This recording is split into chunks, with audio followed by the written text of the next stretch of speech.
queremos estar más cerca de cumbre para manifestar sinceramente primero apoyo a países OTAN por su ayuda moral y militar. Pero esta ayuda es insuficiente para liberar nuestros territorios. Por eso estamos aquí, para dar llamamiento que los rusos hacen genocidio contra el pueblo ucraniano con este pasaporte, que están destruyendo la nación ucraniana, que están destruyendo nuestro país.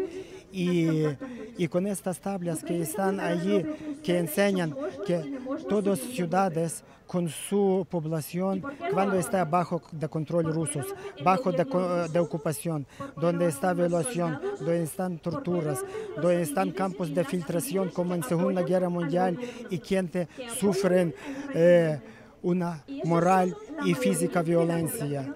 Pues para eso estamos aquí, que OTAN y países de OTAN tienen que enviar esta arma que necesitamos, arma pesada, arma de sistemas antimisiles, arma tecnológica y moderna, aviones.